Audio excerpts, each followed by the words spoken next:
not what I meant. Turn that off. Okay, now rotation of the camera, not what I want. I want to change the orientation here. Can we change it to this? Okay, I guess we're going to be stuck at that level of rotation.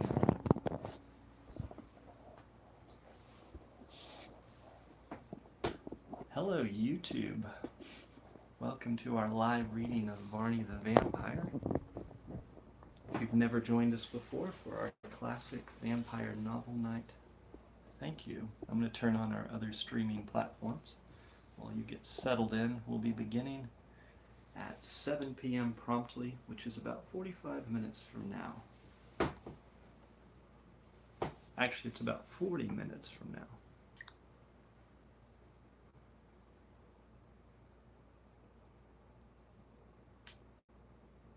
Set up the next stream for other social media. Vampire reading classic novels.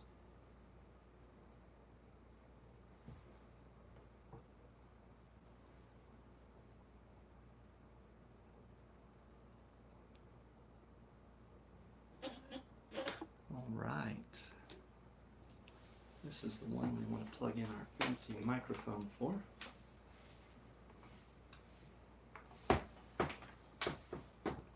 Very good.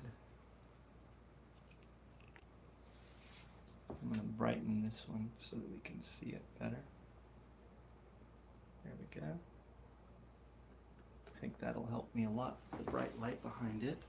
Now let's get our other social media started. Hi, boys and girls. Welcome in. We're going to be reading Varney the Vampire, a classic vampire story from the 1840s, 50 years older than Dracula. I hope you'll join us. We'll be starting in about 40 minutes. Set this up, go here. And now we are going to go live on this social media.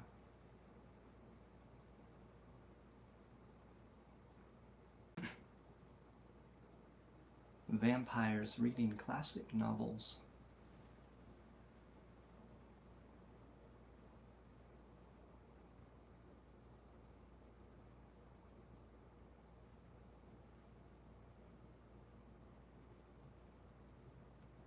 From the 1840s.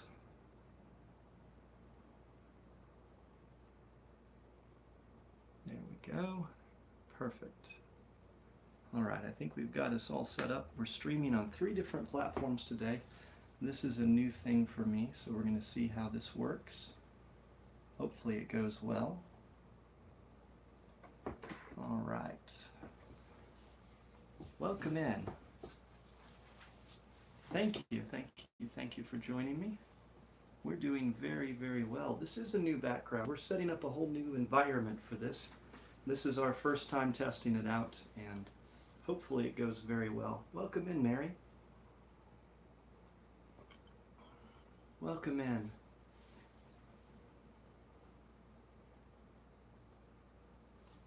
So yes, this will be our new studio room, I believe. This is saltwater. This will be our new studio. Hopefully, if we make everything work the way we want, we will continue to be able to film from this space and improve our microphone and audio.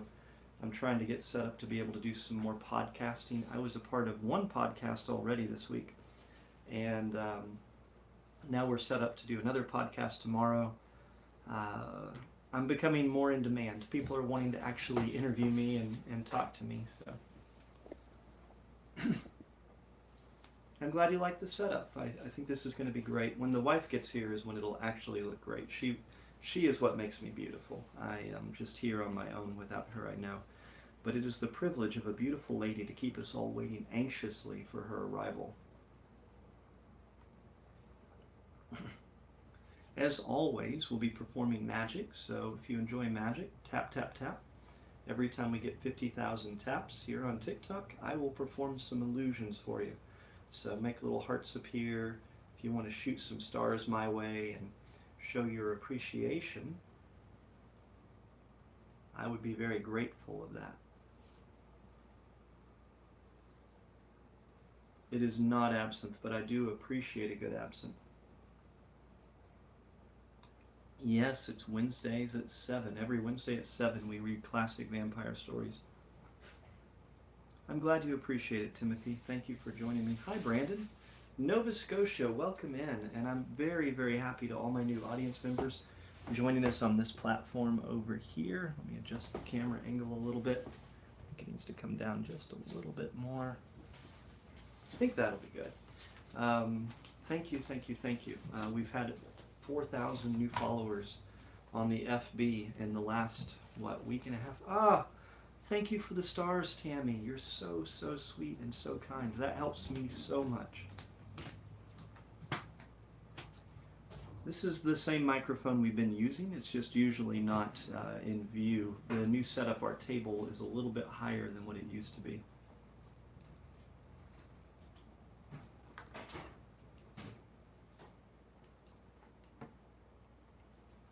I work constantly. Hello, Tammy. Welcome in from Arkansas. Welcome, Ireland. I'm so glad you're joining me, Jason.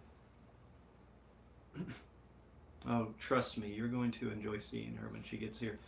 This is the tale we're going to be telling you tonight. This is Varney the Vampire. It's from the 1840s. This is 50 years older than Dracula. It's been absolutely delightful so far.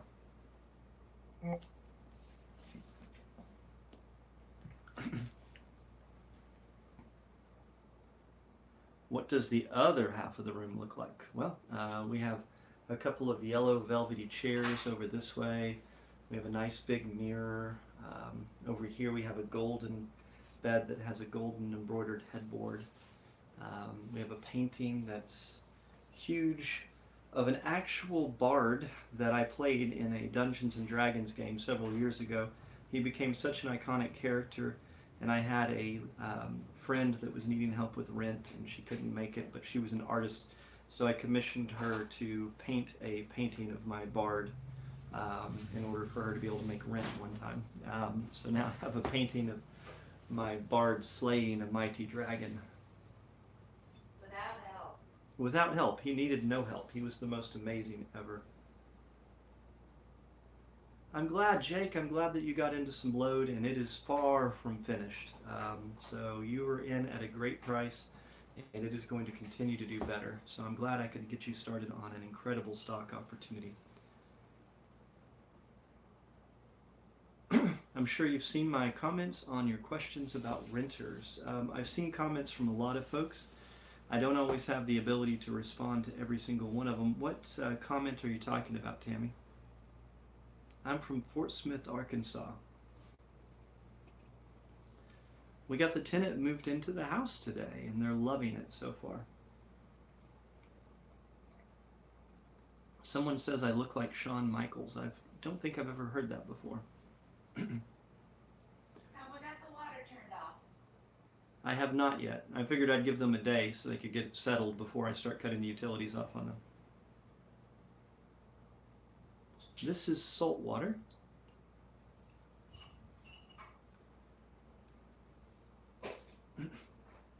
My wife buys Zoop, Z-O-U-P. She occasionally makes her own bone broth, but I don't think that's the best.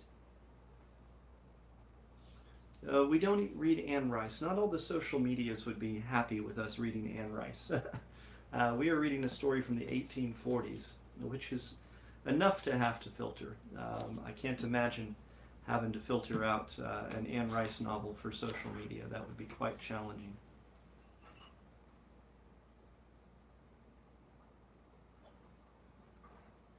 Dracula is not a 15th century book.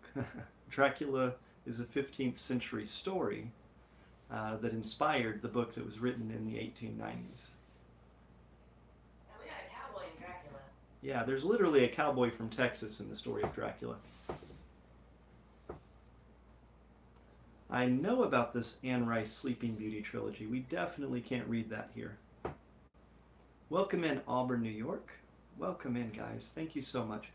I'm glad we're finally gaining some real traction on the FB platform. Your stars, your comments, all of those things have helped us so much to grow there. And this week, things have been just absolutely mind-blowing.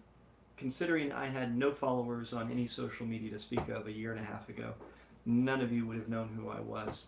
And now I've got movies that we're working on, I'm talking to directors about. I just got an agent for representing of brands and other things this week. I've got so many different people coming on board to try to help me to succeed, to be able to talk to you guys more about more things.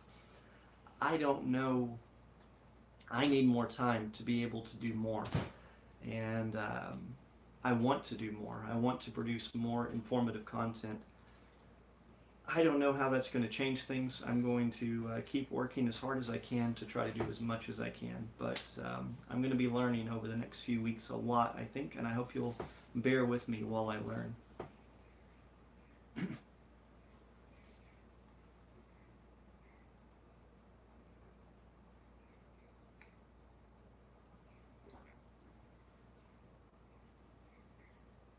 Yes, you can find me on the tube. You can find me on FB. You can find me on TikTok and several others.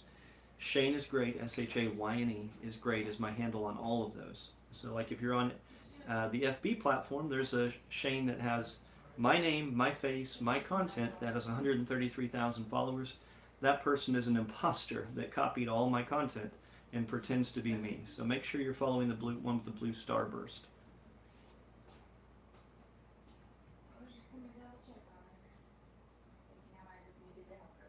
Yes, I'm talking about the novel of Dracula. I suppose you are correct. The story of Dracula would go back to the 1460s, I believe.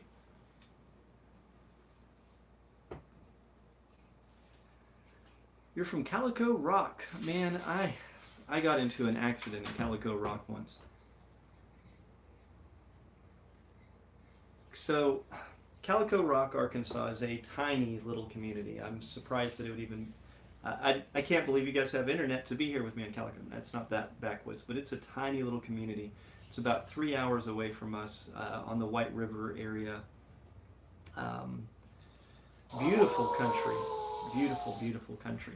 Silence this to where we don't have to deal with those things. Beautiful country, but once I was camping with my family. My kids were little bitty, like 4 and 6, and on my way back home, so nearly 3 hours from home, I was on a highway and the first car in front of us stopped, and I slowed down and stopped, and then another car stopped behind me, and then another car stopped behind me. Then someone coming across the hill behind me was going way too fast and tried to pass us all, and then saw a car coming and tried to turn, and they fishtailed their car backwards. They rear-ended my truck with the back end of their vehicle while I had 2 cars stopped behind me. It was wild. Totaled my truck, twisted the back end of the axle up and everything. I couldn't drive it. It was 45 minutes to wait on a tow truck to get there. And then it was a 45-minute tow ride to the nearest town. This was like close to 5 p.m. and there was no car rental place there, no U-Haul rental place. That was Batesville, I guess. And so Batesville police officer, like a state trooper, called a car rental place in a town like an hour away and then he drove me lights on and everything to get me and the kids to a car rental place so we could drive home before the car rental place closed. So then I got a car rented. Then I had to go back to where my truck was once I rented a car to get all my camping supplies and everything else, because I knew I'd never be going back to get that truck again after it was in the shop. I knew it was going to be totaled, so I got all my stuff back. It was such a miserable, miserable day. But I'll never forget when the guy who hit me's mother showed up. And these guys, they looked like they were from Calico Rock, Arkansas. They had all the hillbilly stuff going that you would imagine from the middle of nowhere in Arkansas. They were hillbillies. But I remember their mother showing up before the police officer had even gotten there. Or no, it was right after the police officer had gotten there. I'm glad the cop got there first, or they would have left. Like, they hit me, and I go up and I'm like, okay, look, I've got my family in the car. I need to get your insurance information so we can get back on the road. And they're like, I'm sorry, we're not giving you any, or they're like, we're not giving you any information. I'm like, I'm sorry, why would you not, like, you just hit me.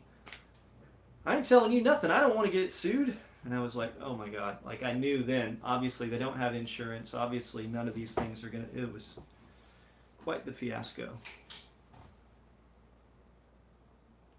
We read Carmilla last year. Yes, it's about 20 years older than Dracula, and Carmilla's a lovely story. 10 years younger. Older. That's what I said, dear. She's trying to correct me from the other room. You're moving to Northwest Arkansas. My friend suggested you as rental. So I'm in Fort Smith, Arkansas. We're about 45 minutes, maybe 50 minutes south of Fayetteville. We might be able to work things out for you. Hey, Joe, my very first moderator. Welcome in. Yeah, that probably was Highway 5. It's been a while. I just took off my CGM. Oh, welcome. Look at that spike. Oh, that was what was sticking in you. Yeah. It reads the sugar levels in your interstitial fluids. Inter what? Interstitial? I like the way you move your mouth when you say that. It's very, very cute. Interstitial. Interstitial. But I don't know if you see the spike on the end of this thing. That was stuck in her arm the last 2 weeks. If you can see the spike.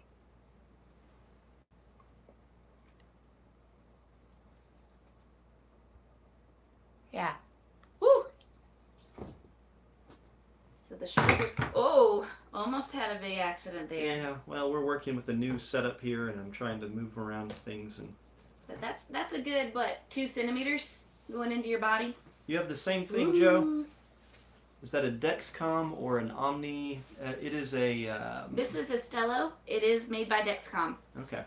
But it's for people that just want to read their blood sugar. You do not have to have a prescription for it.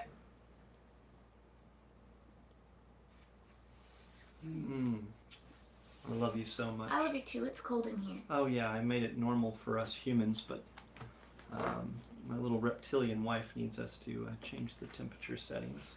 And I'm going to ask you while you're up to shut the door.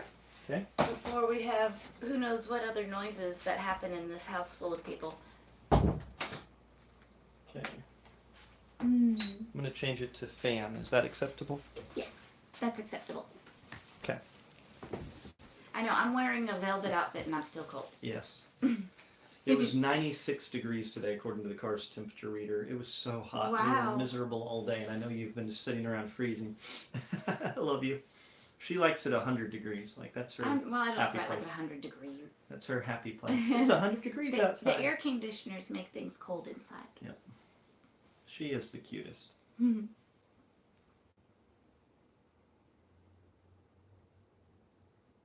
It was only 91 in Fort Worth. Well, it was probably really 91, but I was in a parking lot, and then the reading within the parking lot is going to be higher from the blacktop and stuff. I forgot to put on any bracelets. My arms are naked. Don't look. Watch your language, dear. Oh, my arms are bare. Yes. Bare arms. Rawr. I think the podcast went pretty good for him. She sat and listened to me more. So, like, from my perspective, this is the thing. I did not know what the podcast would be about. I purposefully did not try to find out. I never watched a sample of the podcast. They apparently put it on the air in Washington, D.C. So it's on the radio, and then it'll be a podcast that's recorded after that. But so I had no idea what they were going to talk about. And they wanted to talk to me about the paranormal investigations on one of my properties that's haunted and the things that happened with that. So I didn't expect that, and which was fine. I like that. But I'm responding to the questions just off the cuff. I don't rehearse. They ask me, I answer.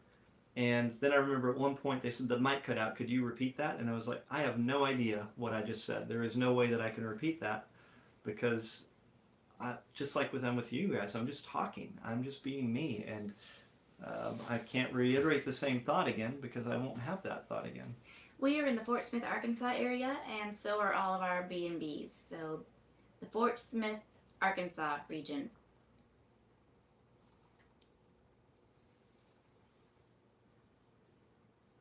I'm a gentleman. Thank you He so is much. wonderful. There's so many wonderful comments, and I can't read them all because they're all Right. so far away. I'm sorry. This is the way we have to have it set up in here right now. I'm going to have to work out a better way. He's going to So make some more improvements. I've got a new tripod arrangement coming that'll allow me to hold 3 phones so we can have all our different social media streaming all at the same time. because now I have to do all the social medias because I've got an agent and everybody working with us, and that's the thing we got to do.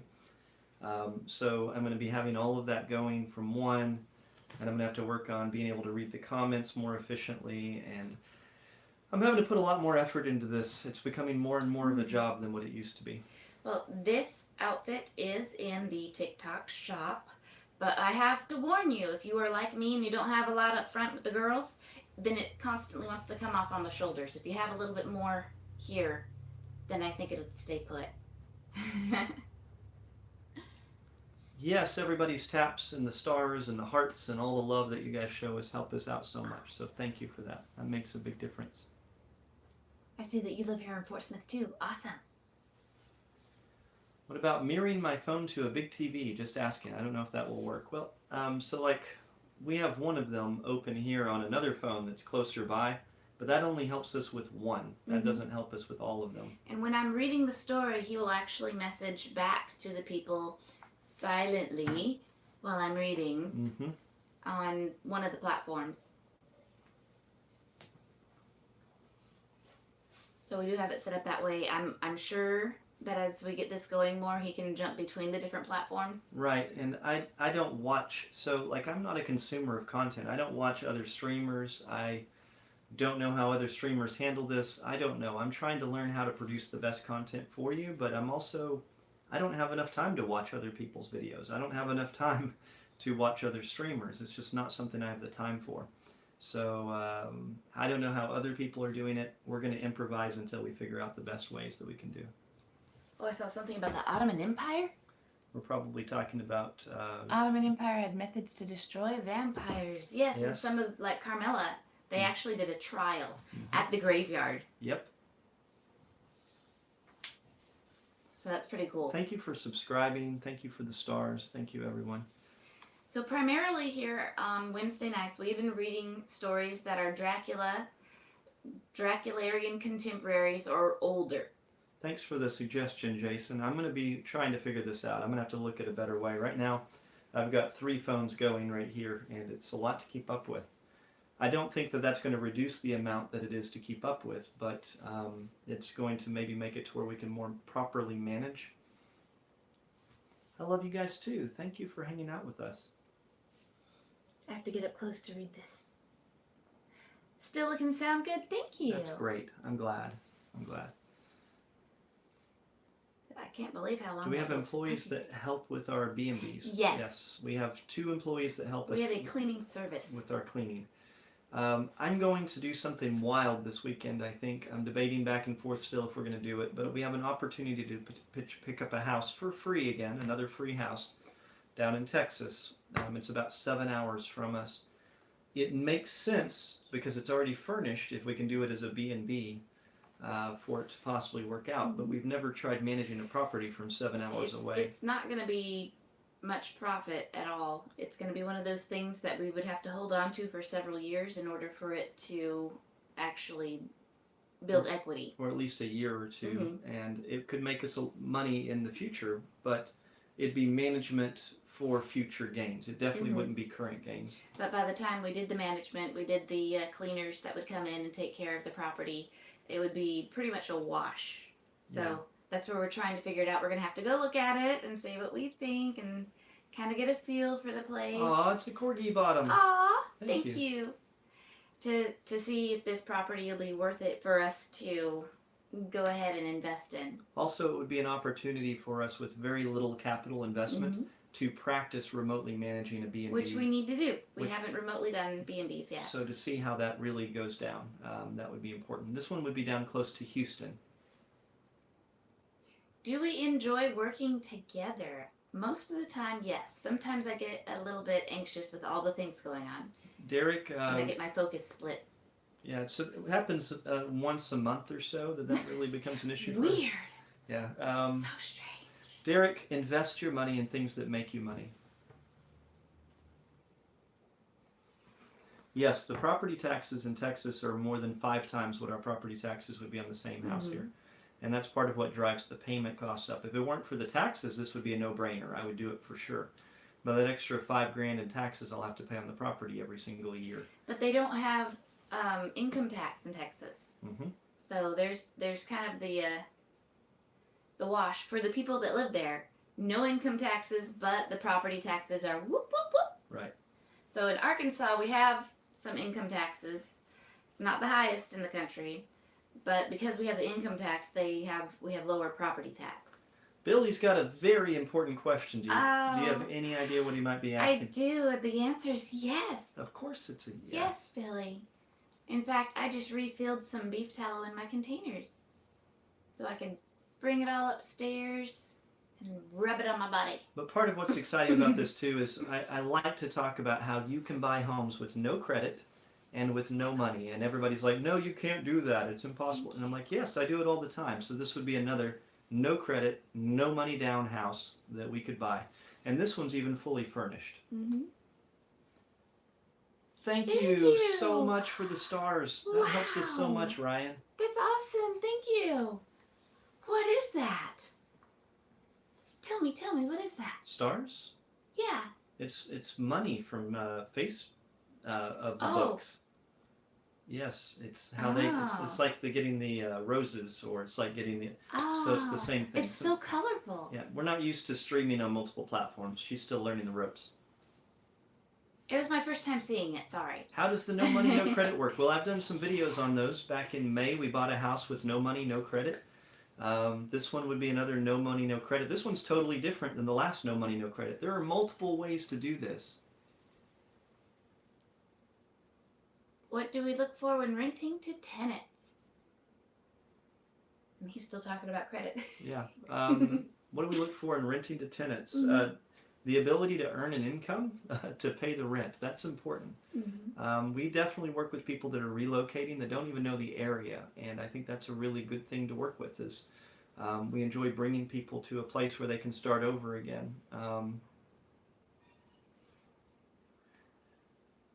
Please explain. I will do a video about this next one and teach you the whole thing. There are numerous ways to buy houses with no money, no credit. It's not the kind of thing you can go just talk to a realtor and say, Shane McKinney told me that I can buy a house with no money, no credit. It is the beginning of the month again, so he will be doing a credit building video. Yep. He does that around the 1st. He missed it today, but around the 1st of every month he will do a credit building video in order to help you guys bring your credit scores up. And it's a game. It is a game. It's a game. Once you learn to play the game, your credit will do much better. Well, the problem is everybody, we are all playing this game. We are all characters in this game, and whether you want to be or not, you have a credit score. The one I'm going to buy this weekend, if it looks good, I will buy on an FHA loan with no money down and no credit check. It's true, and I will do a video about how we do the whole thing. There are first-time homebuyers loans, and yes, you can get up to a 4-plex with a first-time homebuyers loan. So you can be your own little landlord of your own little kingdom with a 4-plex through a first-time homebuyers loan. And the laws actually are different if you are have like 4 units or less. Did you know that? Yeah. Yeah. What caused us to choose this career? So my wife, being the incredible, wonderful, intelligent, capable woman that she is, Oh, you flatter me, sir. decided to spend $80 of my money Darling. on a game that she saw on some podcast by some creator. And I came home and I was like, this is silly. We're not going to learn anything about money from a game. And she's like, I heard about it on this podcast. And I was like, fine, we'll play it. Shane. So we played this board game, and she was right and I was wrong. It taught me how to do real estate investing. Literally, maybe 15, 20 minutes into the game was probably all it took to rewire my brain. And I became, you not talking to me no more? Oh, sorry. So it rewired my brain, and I became a real estate investor. And the next day I called my bank. Within 6 to 8 weeks, I had bought our first investment house. And within 6 months, I was full-time real estate investing. It totally changed my career path. I had no interest in this at all. That game created all of it. And the game is called Cash Flow. You can find it on my TikTok showcase. I'll actually add it into TikTok here to make it easy. We aren't always doing FHA loans. We do different types of loans. But an FHA loan is a way for people to go and start in property with a lower down payment than a regular home loan. Aw. You just had me lose the game. Aw. I just lost the game. That's so sad for you, darling. You have to make Thanks a 3 lot, times the guys. amount of rent. Do they do that there? It depends on the landlord, but most of the time we want somebody to make 3 times the rent. That definitely makes it more likely for them to succeed. Our rent is so much lower here, and our cost of living, like utilities and things, are usually lower too, so that helps.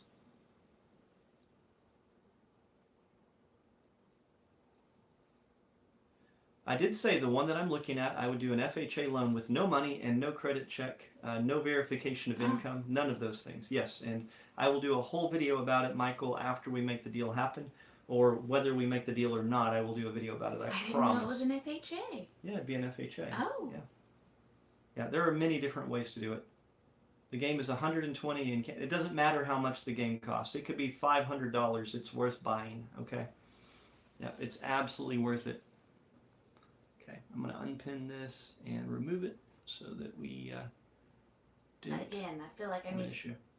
to be a little bit fluffier here so this outfit doesn't want to fall off my shoulders. You could call it fluff, I guess. Fluffier. Just a little bit more here so it stays on my shoulders. Average rent for a 3-bedroom in our area, I'd say, is probably about $1,300, $1,350, something like that. What does the job situation out here look like? It's pretty good. We have one of the lowest unemployment rates in the country. There's minimum wage is $11 an hour, so we're not low on minimum wage like some places. So our cost of living to earnings ratio here is really good. You make a lot relative to how much it costs to live. That has its ups and downs, though. There is absolutely negatives to having a low cost of living, high income, and it's kind of strange as it takes away people's ambition because there's not really danger of getting kicked out or evicted. For most people, you can just work a fast food job and you're going to be able to afford a nice apartment and you're going to be able to afford a car and you're going to be able to afford those things. And that leads to people kind of just becoming complacent and not being pushed to accomplish things like they would somewhere where they had to be afraid of survival and pushing themselves. Can you find out who owns a house on North 40th and Grand? It looks abandoned and I grew up in it. Are you talking about the white 2-story house? Because I was just over there earlier today thinking about how that house looks like it's been abandoned for years. That's a very specific thing to bring The up county today. assessor, you can go to the website and you can start to play around on that. You want the GIS. So the county GIS, or in Fort Smith, it's the city of Fort Smith GIS. And that's some of your first steps in order to be able to actually look at all the public Excuse me. the public information. So they have all kinds of public information about the different properties and who owns them even, they're starting to lock down on that a little bit more because people have gotten a little bit worried about it because you can go there and you can type in somebody's last name and like a whole list of properties comes up with people with that last name. So I saw your comment about a 9-bedroom Victorian home. I would love for you to send me a direct message about that. There's way too much in that comment for us to be able to talk about while we're on a live. But I'd be happy to. You can always DM me, and it will be okay. It looked very Victorian when you lived there. That's been abandoned for many years. But yeah, the county GIS, for most of you, will be able to give you all that information. If you're outside the United States, I don't know. That applies to most people. In most counties, you look up your county inside your state, and then the assessor's office is going to have some kind of link, usually to a map. That would be a GIS map that then you can look at properties, or they will have a way for you to plug in the address. They will have some kind of way for you to look up who owns the property because it is public information.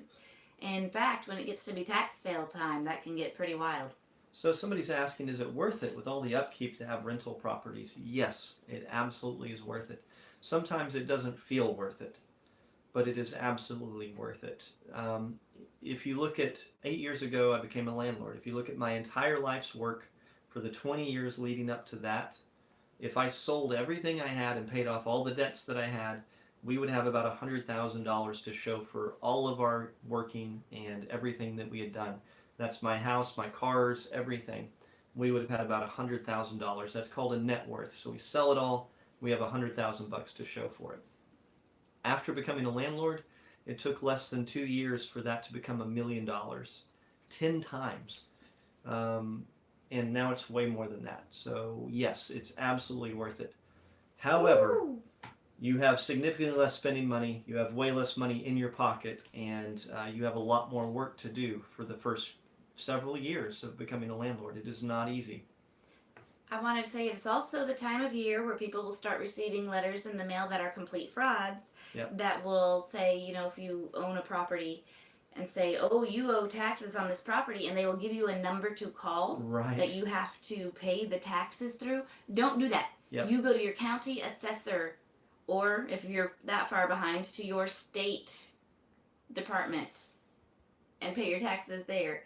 Do not pay them with some random letter you received through the mail. So somebody says they looked it up on Google and it says you cannot get an FHA loan with 0% down. So I must be wrong. You are completely wrong. I am completely right, and I promise you I will make a video about how I can get an FHA loan house with no credit check, no job check, and no money down. It's absolutely a thing you can do, every single person here. You don't even have to be a U.S. citizen. So, yeah, all you'd have to be able to do is be 18 and sign your name in a legally binding contract to do this.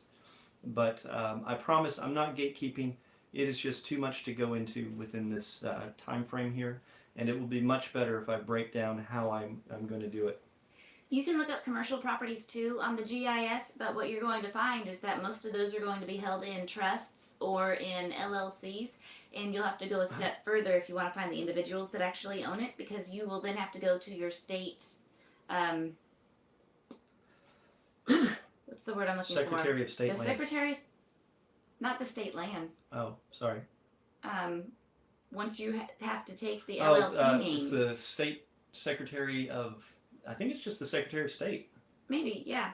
So you then have to go to your Secretary of State, and you have to plug in the name of that LLC to then find who owns the LLC. And that can be multiple owners. Somebody asked, why do we provide lawn care at one property but not another property? The reason why we keep some of our properties with lawn care is because we'll have more than one house on the same lot, and it becomes difficult to tell whose responsibility is what when it comes to taking care of the lawn. When we don't normally take care of lawns, because most of our tenants have dogs, they have backyards and fences, and we don't want our lawn guys going and letting their dogs out, or getting bitten by an aggressive dog or something like that. We don't want to expose that type of liability. So most of our tenants have to take care of their own lawns. What about being a good little? I have some friends that are littles, and that's their world, and I don't know their rules. Do you have an LLC for each property? No, it's not necessary in our area. Our properties aren't worth enough per property to do that. In some areas, if you were in Southern California or somewhere where every individual property represents $400,000 or $500,000, I would say an LLC per property probably makes sense. Keep in mind, a little and a submissive are not the same things. A little is usually a submissive, but all submissives are not littles. Does that make sense? It makes total sense. It does make sense. It should make sense. So, almost all littles are submissives, but not all submissives are littles. Do I need to make the diagram for you? Ra, you are correct. Just because a dog would bite doesn't make the dog bad. It just makes the dog defending territory. And a backyard person is... do you have solar on any of your properties? Absolutely not. One of the worst investments you can make in our area is solar panels. There are some places where that may be different, but in our area, it does not make sense to do solar panels. We have way, way too many cloudy days, way too many hailstorms that break them. And generally speaking, your insurance will go up by more than you save on electricity. That's before you even count the bill for paying for the solar panels. The idea of a dominant little cracks you up. Yeah, that doesn't, I can't imagine that either. Thought on recent rate cuts. It's about to drive the price of housing up if it continues, which is, everybody's excited. I can't wait to buy a house when the interest rates... Sweet spot. There may be a sweet spot of a couple days where the Maybe. magic can come together, but it's going to be fast. It's going to be sudden. It's going to be fast. So this is the thing. So many people have been waiting on rates to come down to buy houses. And so as the rates come down, all those people are going to be like, time to buy the house. And that's going to drive the price up. And when that happens, those prices are going to go up by way more than the interest rate was. That's the reason why the Fed has been so hesitant to cut interest rates.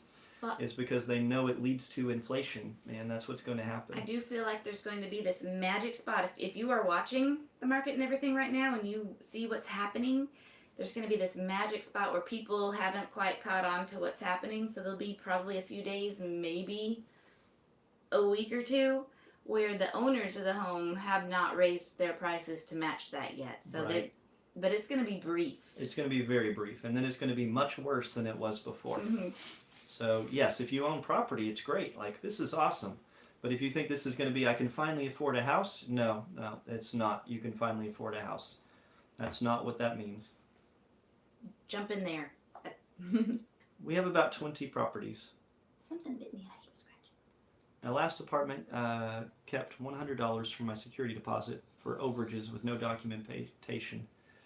Should I sue for $100? That seems That's- like a waste of time. Like That yeah. will cost you more money and in effort. your time and effort Yeah. than it's worth. Yeah, if you make $20 an hour, is it going to take you more than 5 hours to do the lawsuit? Mm-hmm. That's definitely going to take you more than 5 hours. And You so, have to think about your time and what it's worth. Yes, the GIS map is available to the public online. Mhm. Yes, in every city in America, as far as I know. I'm sure there's probably an exception somewhere. It should all be online in the year 2025, but there may be some little areas in some very rural places that don't have it up, but it should be. I could never buy. Would you recommend buying an income property out of state? Absolutely. And it is very possible to buy an income property out of state.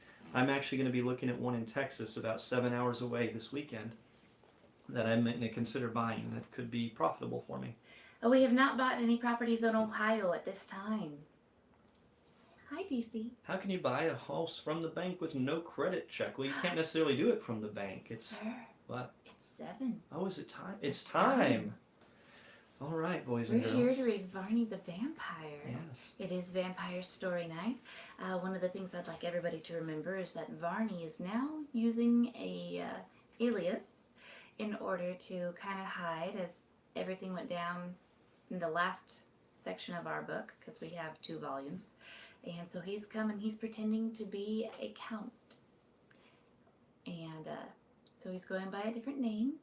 And he just unalived someone and hid him in an ice cave or an ice hole. So a it's, place that it's where you where would go they to would store keep- ice yeah, for where a they would mansion. keep the ice cold for the mansion. Yep. So he's got a body stashed, and he's kind of gone back into the house, and we're gonna see what happens next in our story.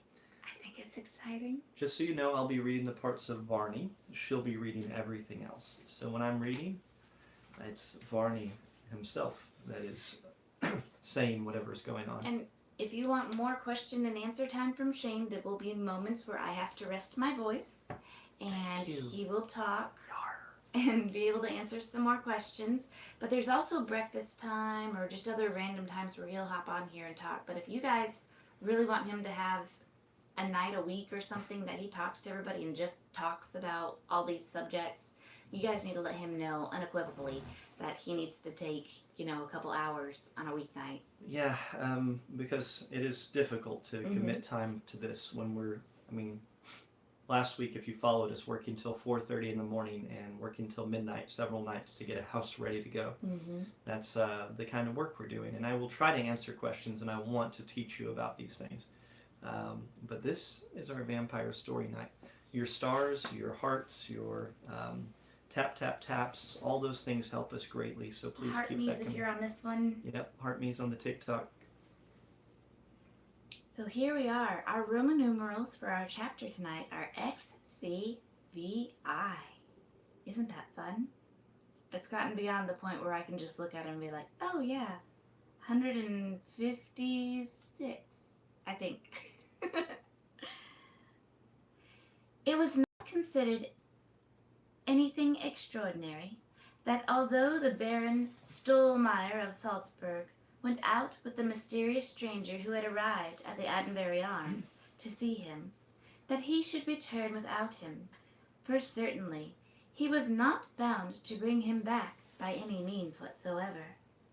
Moreover, he entered the inn so quietly, and with such an appearance of perfect composure, that no one could have suspected for a moment that he had been guilty, really, of the terrific crime which had been laid to his charge, a crime which few men could have committed in so entirely unmoved and passionless a manner as he had done it. But he seemed to consider the taking of a human life as a thing not of the remotest consequence, and not to be considered at all as a matter which was to put anyone out of the way, but as a thing to be done when necessity required, with all the ease in the world, without arousing or awakening any of those feelings of remorse which one would suppose ought to find a place in the heart of a man who had been guilty of such a monstrous behavior. He walked up to his own apartment again, and retired to rest with the same feeling apparently of calmness, and the same ability to taste of the sweets of repose as had before characterized him. The stranger's horse, which was a valuable and beautiful animal, remained in the stable of the inn, and, of course, that was considered a guarantee for his return. The landlord, when he found himself retired to rest, left one of his establishment sitting up to let in the man who now lay so motionless and so frightful in appearance in one of the ice wells of the mysterious passage leading from the base of the cliffs to the grounds of Addenbury House. But the night wore on, and the man who had been left to let the stranger in after making many efforts to keep himself awake dropped into a sound repose, which he might just as well have done in the first instance, inasmuch as, although he knew it not, he was engaged in the vain task of waiting for the unalived. Vain. Oh, sorry. I do have lovely veins. Yes, you do. They're beautifully blue.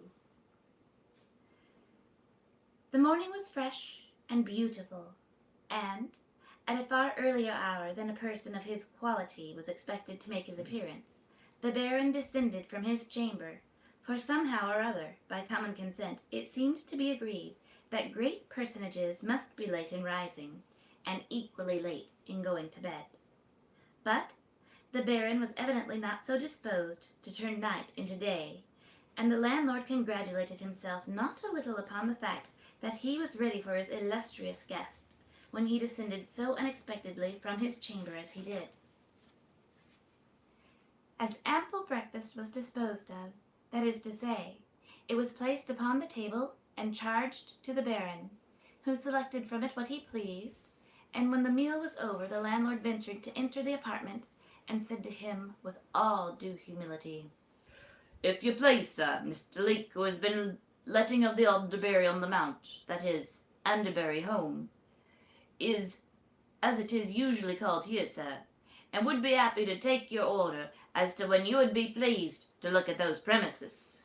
I shall be ready to go in half an hour, and as the distance is not great, I will walk from here to the mansion. The message was duly communicated to Mr. Leake, who thereupon determined upon waiting until the Baron should announce his readiness to depart upon his expedition, and he was as good as his word, for in about half an hour afterwards he descended to the hall, and then Mr. Leake was summoned, who came out of the bar with such a great grand rush that he fell over the mat that was before him, and saluted the Baron by digging his head into his stomach, and then falling sprawling at his feet and laying hold of his ankle. This little incident was duly apologized for and explained, after which Mr. Leake walked on through the town towards Addenbury on the Mount, followed by the illustrious personage whom he sincerely hoped he should be able to induce to take it. It was a curious thing to see how they traversed the streets together, for while the Baron walked right on, and with a solemn and measured step, Mr. Leake managed to get along a few paces in front of him sideways, so that he could keep up a sort of conversation upon the merits of Addenbury House, and the neighborhood in general, without much effort, to which remarks the Baron made such suitable and dignified replies as the Baron would be supposed to make. "You will find, sir," said Mr. Leake, that everything about Attenbury is extremely select and amazingly correct, and I am sure a more delightful place to live in could not be found. Ah, very likely. It's lively too, very lively, and there are 2 chapels of ease besides the church. That's a drawback. A drawback, sir? Well, I'm sorry that I mentioned it, but perhaps you are a Roman Catholic, sir, and in that case, the chapels of ease have no interest for you. Not the slightest, but do not, sir, run away from any assumption concerning my religious opinions, for I am not a Roman Catholic. Oh, no, sir, nor more am I. And as far as I think, in my opinion goes, I say, why shouldn't a gentleman with a large fortune be what he likes or nothing? If he likes that, the better. But here we are, sir, close to one of the entrances of Attenbury House. There are 3 principal entrances, you understand, sir, on 3 sides of the estate, and the 4th side faces the sea, where there is that mysterious passage that leads down from the grounds to the beach, which, perhaps, that you have heard of, sir. The landlord of the inn mentioned it. Well, we consider it a great curiosity, sir. I assure you, in these parts, a very great curiosity. And it's an immense advantage to the house because, you see, sir, in extremely hot weather, all sorts of provisions can be taken down there and kept at such a very low temperature as to be quite delightful. That is an advantage. Mr. Leake rang the bell that hung over one of the entrances, and his summons for admission was speedily answered by an old couple who had charge of the premises. And then, with the view of impressing them with a notion of the importance of the personage whom he had brought to look at the place, he said aloud, "The Baron Stallmayer of Saltsam something has come to look at the premises." The announcement was received with all due deference and respect, and the task of showing the Baron the premises at once fairly commenced. "Here you are," said Mr. Leake, assuming an oratorical attitude. "Here you have the umbrageous trees stooping down to drip their leaves in the purling waters, and here you have the sweet foliage lending a delicious perfume to the balmy air, and here you have the murmuring waterfalls playing music of the spheres to the listening birds, who sit responsive upon the dancing boughs, and here you have all the fragrance of the briny ocean mingling with the scent of a bank of violets, and wrapping the senses in Elysium, and here you may never tire of an existence that presents never-ending charms, and that in the full enjoyment which you may live far beyond the allotted span of man." Enough, enough. "Oh, but here you have the choicest exotics, taking kindly to a soul gifted by nature with the most extraordinary powers of production, and all that can pamper the appetite or yield delight to the senses is scattered around by nature with a liberal hand. It is quite impossible that royalty should come near the favored spot without visiting it as a thing of course, and I forgot to mention that a revenue is derived from some cottages which, although small, is yet sufficient to pay the tithe on the whole estate." There, that will do. "Here you have the purling reels and cascades and fish ponds, so redundant with the finny tribe that you have but to wish for sport, and it is yours. Here you have in the mansion chambers that vie with the accommodations of a palace, ample dormitories and halls of ancient grandeur, and here you have—" Stop! I cannot be pestered in this way with your description. I have no patience to listen to such mere words. Show me the house at once, and let me judge it for myself. "Oh, certainly, sir, oh, certainly. Only I thought it right to give you a slight description of the place as it really was. And now, sir, that we have reached the house, I may remark that here we have—" Silence! If you begin with "here we have," I know not when you will leave off. All I require of you is to show me the place, and to answer any questions which I may put to you concerning it. I will draw my own conclusions, and nothing you can say one way or another will affect my imagination. I've had realtors like this before. They just would not stop describing. Certainly, sir, certainly. I shall only be too happy to answer any questions that may be put to me by a person of your lordship's great intelligence. And all I can remark is that when you reach the drawing-room floor, any person may truly say, here you have... I really beg your pardon, sir. I had not the slightest intention of saying, here you have... I assume you...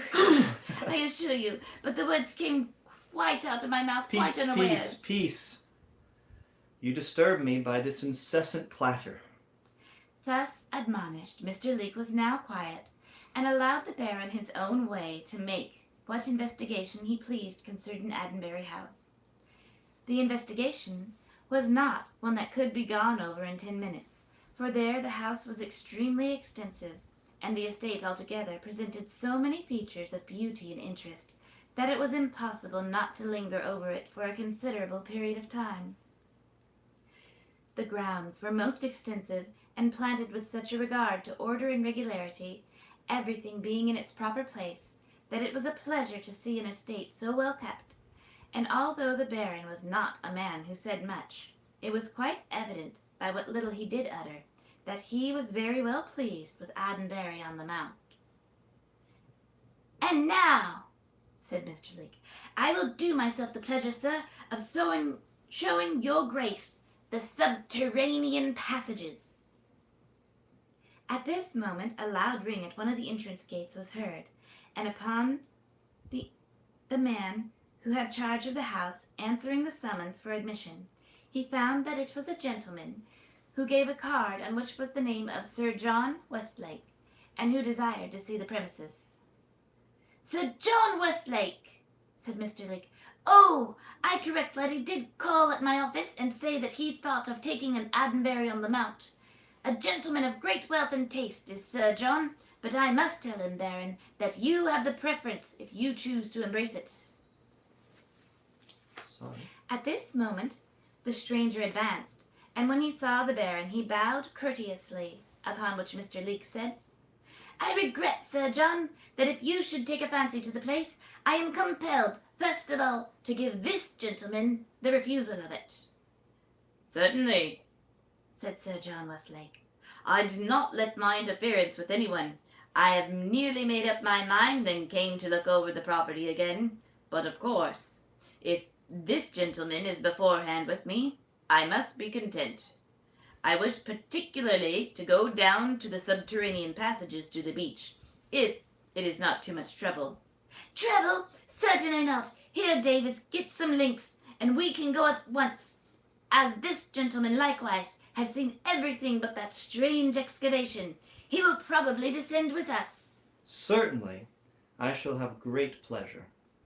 And he said it with so free and unembarrassed an air that no one could have believed for a moment in the possibility that such a subject of fearful interest to him was there to be found. For those of you who weren't here at the beginning of the story, you might note that he has already unalived someone and hidden them in this very tunnel they're talking about. And so now they're talking about going to explore it. Oh my. He has to keep up a smooth appearance.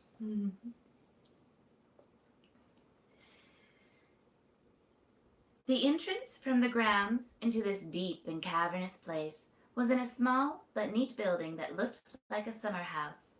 And now, torches being procured and one lit, a door was opened which conducted at once into the commencement of the excavation, and Mr. Leake, heading the way, the distinguished party as that gentleman loved afterwards to call it in his accounts of the transaction, proceeded into the very bowels of the earth, as it were, and quickly lost all traces of the daylight.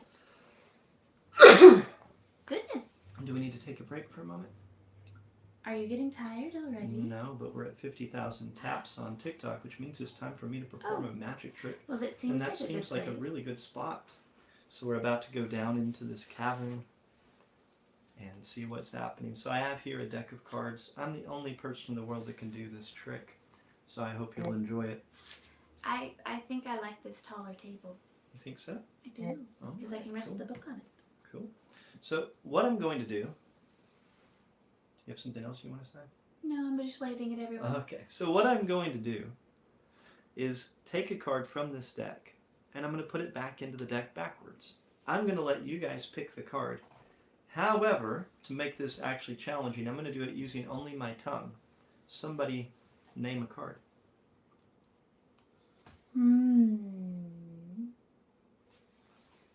Aw. For everyone here in the other worlds, the very first poster posted up 6 of clubs. Aw. So we have 6 of clubs chosen. Thank you. I'm glad you're enjoying watching our videos. Mm.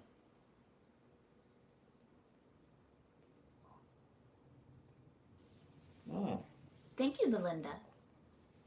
Mm.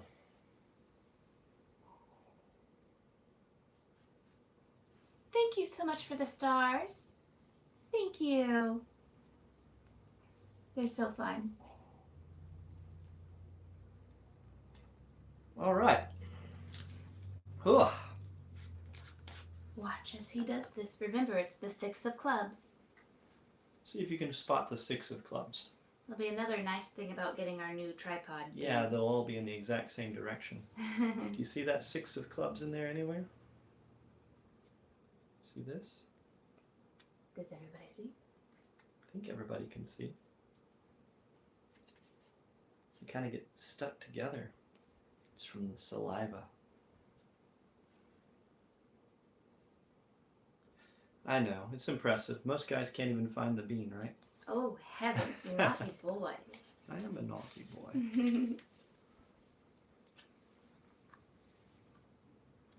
I appreciate you guys very much. Thank you, Lori. Thank you for the stars. Thank you for the roses. Thank you for all the wonderful support you offer me. It's one of the very, very best things about being on here. Do it again. Well, every 50,000 taps on TikTok, we will do the magic trick again, or another one. And we have been moving. Moving our studio from one space to another, and so everything's a bit of a mess and misplaced at the moment. Fun finding things. She is so sensual tonight. I know. She's absolutely incredible, and she's showing off these beautiful veins on her neck. I could just eat her up. Curious how many homes you own? About 20.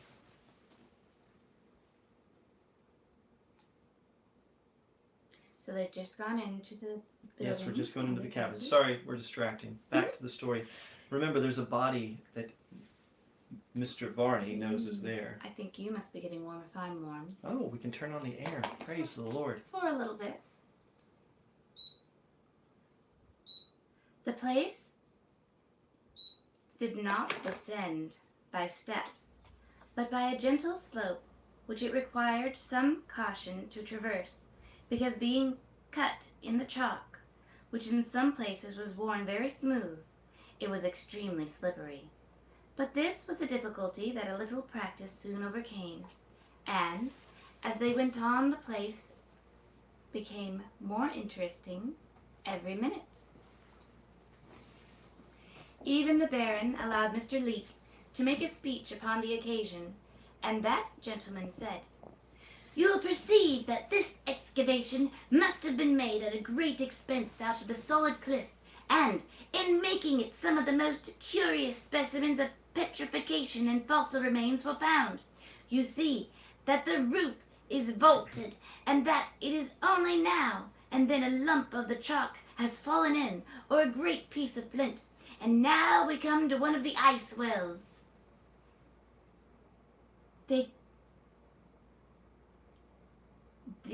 I think that's supposed to be a they. Somebody made a mistake in the book. They came to a deep excavation down which they looked, and when the man held the torch beneath its surface, they could dimly see the bottom of it, where there was a number of large pieces of flint stone, and apparently likewise the remains of broken bottles. There used to be a windlass at the top of this, and the things were let down in a basket. They do say that ice will keep in one of these wells for 2 years. You okay? Mm-hmm. You didn't finish. for 2 years in one of these places. Okay. I mixed it up. Ah, I see. Are Sorry. you okay?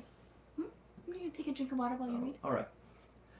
And are there more of these excavations? Oh dear, yes sir. There are 5 or 6 of them for different purposes. And when the family that used to live in Addenbury House had grand entertainments... It's a hard voice to keep doing. Yeah, that one likes to talk a lot. I picked a bad voice. I'm going to have to change the voice to be something more accommodating. They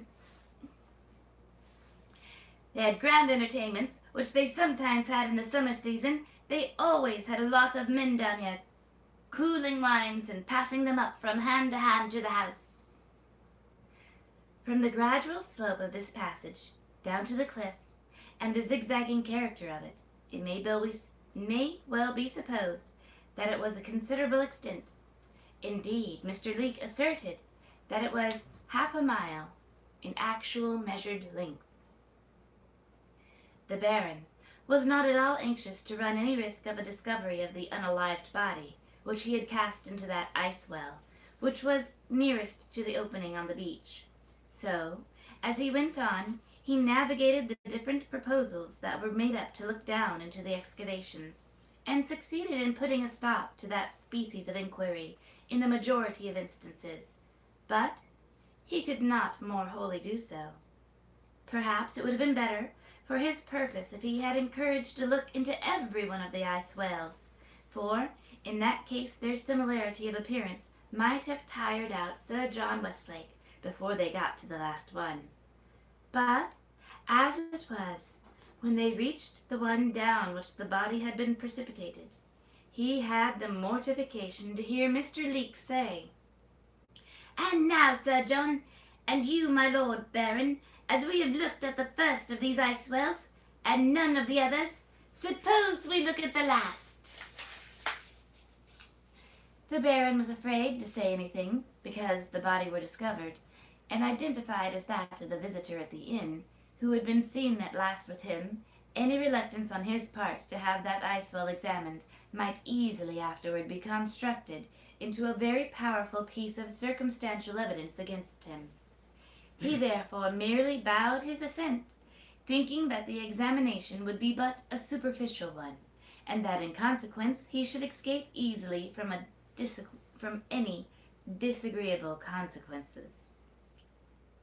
But this the fates ordained otherwise, and there seemed no hope of that ice well in particular escaping such an investigation as was sure to induce some uncomfortable results. "Davis, these places are not deep, you see, and I was thinking that if you went down one of them, it would be well, for then you would be able to tell the gentleman what the bottom was fairly composed of. You understand?" "Oh, I don't mind, Mr. Davies. I've been down one of them before today, I can tell you, sir." I do not see that it's necessary," said Sir John Westlake, "exactly of such a thing. But still, if you please, and this gentleman wishes—" I have no wish upon the occasion. said the Baron. Like yourself, I just cannot see the necessity. "Oh, there's no trouble, and it's better now that you're here, that you see and understand all about it. How can you get down, Davis?" "Why, sir, it ain't above 14 feet altogether, so I shan't have any difficulties, for I can hang by my hands about half the distance, and then drop in the remainder." As he spoke, he took off his coat, and then struck the link he carried into a cleft of the rock that was beside the brink of the excavation. The Baron now saw that there would be no such thing as avoiding the discovery of the fact of an unalived body being in that place, and his only hope was that in its descent he might have become so injured as to defy identification. But this was a faint hope, because he recollected that he had himself seen the face which was turned upwards, and the period after being unalived was far too short for him to have any hope that decomposition would have taken place even to the most limited extent. The light, which was stuck in the niche, shed but a few inefficient rays down into the pit. And, as the Baron stood with folded arms looking calmly on, he expected each moment a scene of surprise and terror would ensue.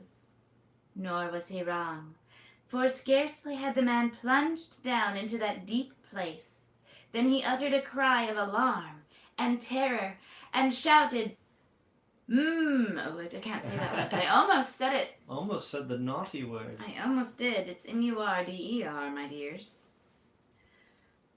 Unalived! Unalived! Lift me out! There is an unalived man down here, and I have jumped upon him. An unalived man! Cried Mr. Leake and Sir John Westlake in a breath. How very strange, Said the Baron. Lend me a hand, cried Davis. Lend me a hand out. I cannot stand this, you know. Lend me a hand out. I say it once. This was easier to speak of than to do, and Mr. Davis began to discover that it was easier by far to get into a deep pit than to get out of one, notwithstanding that his assertion of having been down into those places was perfectly true. But then he had met with nothing alarming, and had been able perfectly at his leisure to scramble out the best he could. Now, however, his frantic efforts to release himself from a much more uncomfortable situation than he had imagined impossible. I'm getting tongue-tied, I'm sorry. I'll forgive you, dear.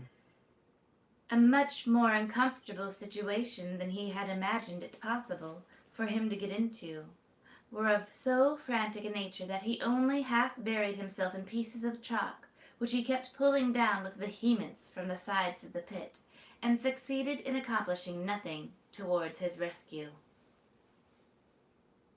Oh, sorry. I was reading comments. Oh, the fellow is only joking, said the Baron. The amusing himself at our expense. But the manner in which the man cried for help, and the marked terror which was in every tone, was quite sufficient to prove that he was not acting. For if he were, a more accomplished mimic could not have been found on the stage than he was. This is serious, said Sir John Westlake. Oh, I said the wrong person. And cannot be allowed. Have you any ropes here by which we can assist him from the pit? Don't be alarmed, my man, for if there be any body in the pit, it can't harm you. Take your time quietly and easily, and you will assuredly get out. Aye, the more haste, the more speed is an English proverb, and in this case it will be fully exemplified. This man would easily leave the pit if he would have the patience and the care and the quietness to clamber up its sides. It would appear as though Davis felt the truth of these exhortations, for although he trembled excessively, he did begin to make some progress in his ascent, to get so high that Mr. Leake was enabled to get hold of his hand and give him a little assistance, so that, in another minute or so, he was rescued from his situation, which was not one of peril, although it certainly was one of fright. He trembled so excessively, and stuttered and stammered, that for some minutes no one could understand very well what he said, but at length, upon making himself intelligible, he exclaimed, There has been an unaliving committed, and the body is thrown into the ice pit. I felt that I jumped down upon something soft, and when I put down my hand to feel what it was, it came across as a man's face, and then of course I called out. You certainly did call out. Oh yes, and so would anybody, I think, under such a circumstance. I suppose I shall be hung now, because I had charge of the house. That did not strike me until this moment, but if there be a unalived body in that pit, it certainly places this man in a very awkward position. What the deuce do you mean? I don't know no more about it than a child unborn. There is an unalived man in the ice well, and that is all I know about it. But whether he has been there a long time or a short time, I do not know any more than the moon, so it's no use bothering me about it. My good man, it would be very wrong indeed to impute you to any amount of criminality in this business, since you may be entirely innocent, but I, for one, believe that you are so. For I cannot think any guilty man would venture into the place where he had put the body of his victim in the way that you ventured into that pit.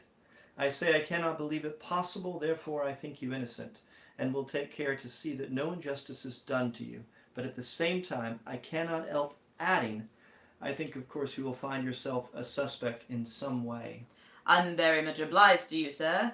But, as I happen to be quite innocent, I'm very easy about it, and don't care one straw what people say. I have not been in the excavation. I haven't been in here for heaven knows how long. But what is to be done?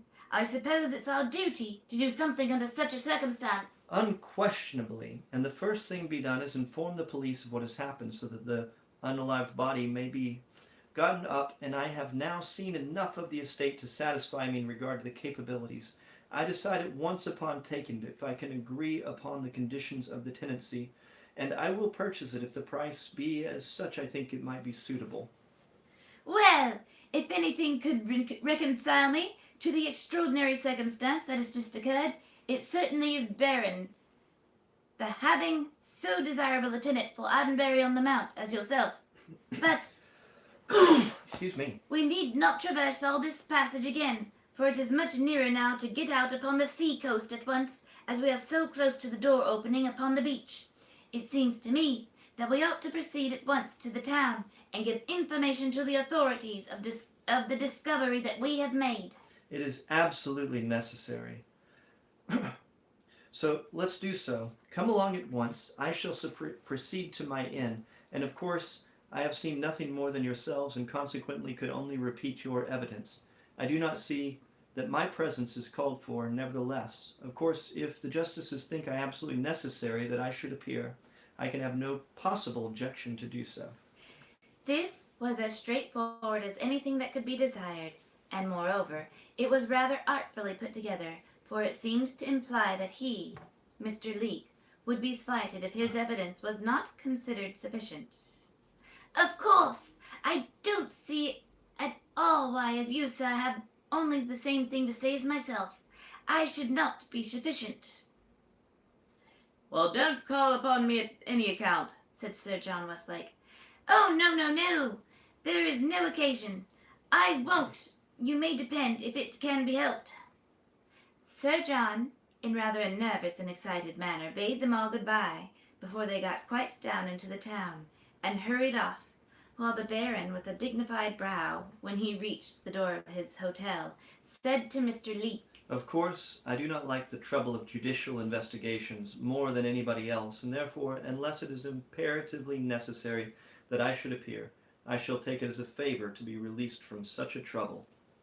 My Lord Baron, said Mr. Leake, you may depend that I shall mention that to the magistrates, and the coroner, and all those sorts of people. And then Mr. Leake walked away, but he muttered to himself as he did so, They will have him as sure as fate, just because he is a baron, and his name will look well in the Country Chronicle.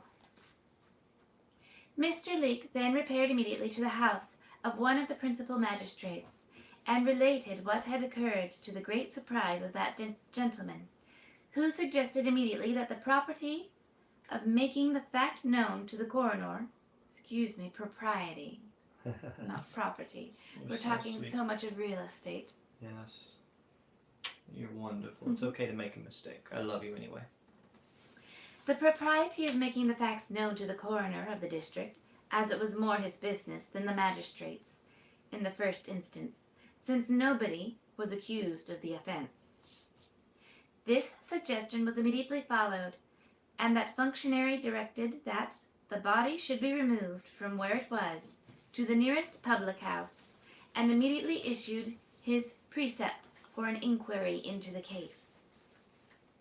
By this time, the matter had begun to get bruited about the town, and of course it went from mouth to mouth with many exaggerations, and, although it by no means did follow that an unaliving had been committed, because an unalived body had been found, yet such was the universal impression, and the matter began to be talked about as the unaliving in the subterranean passage leading to Ardenbury House, with all the gusto which the full particulars of some deed of blood was calculated to inspire, and how it spread about was thus.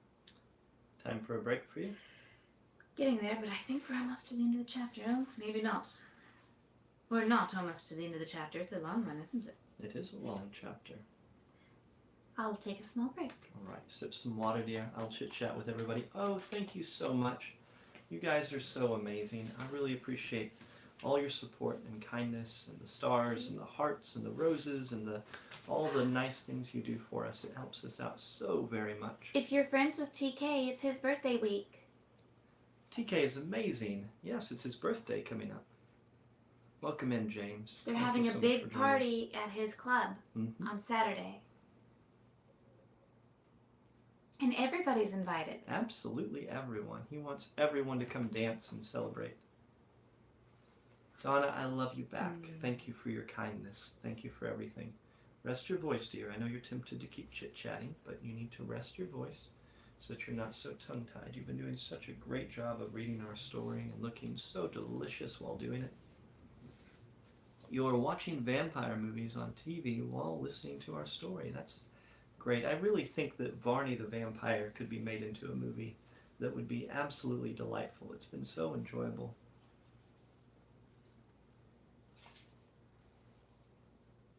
Well, thank you, Anna Marie. I appreciate that very much. We have 2 adults. We don't have children anymore. We have adults. We've been around a long time.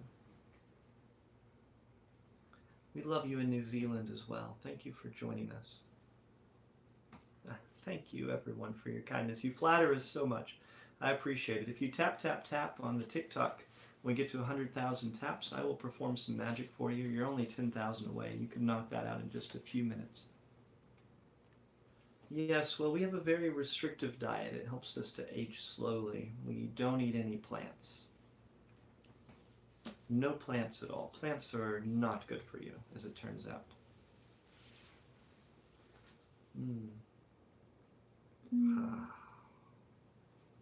Love you. No, love you. She has such nice veins. Yes, we'll perform some magic at 9,000 more taps. Getting there. Greetings, Egypt. Welcome in. You guys are going to have an awesome solar eclipse in a couple years. Yes. We're thinking about maybe heading down to see the solar eclipse in Luxor.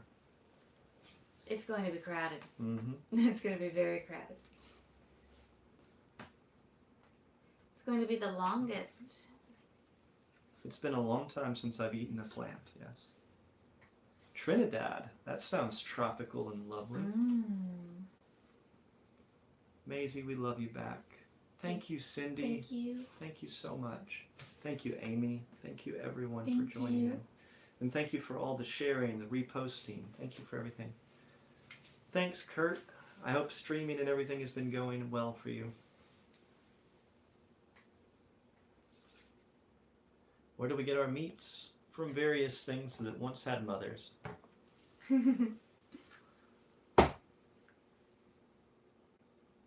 We love you back.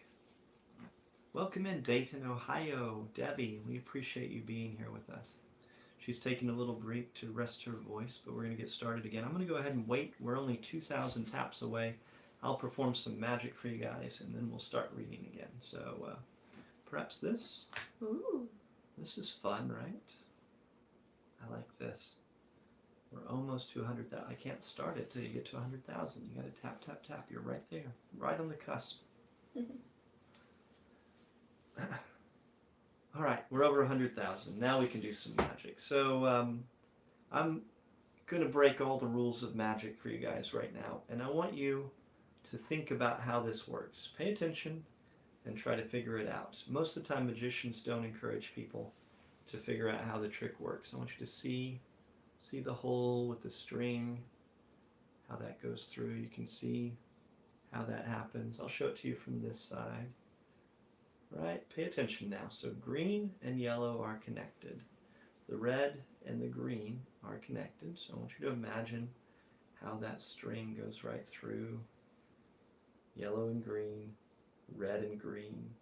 Now the green one is also connected to the purple one, And the purple one is also connected to the yellow one. So I want you to try to imagine and follow all of these things. So green and purple, purple and yellow, green and red. The red one is also connected to the yellow one, as you can see. So the red and yellow, the red and yellow. The red is still connected to the green. And the red one is also connected to the purple one, which is still connected to the yellow one, which is still connected to the green one. So some of you are probably starting to figure out how this works, which I think is absolutely delightful. I really want you to understand this fully, but for those of you who haven't figured it out yet, I suppose it might be fun if I took this apart and actually showed you how it worked. Would that be fun? If you actually saw how this worked? I think it would be great. So let's take it apart, and you'll find that they're not connected at all. Thank you, everyone. Thank you so much. She's going to begin reading again now. Hello, Ohio.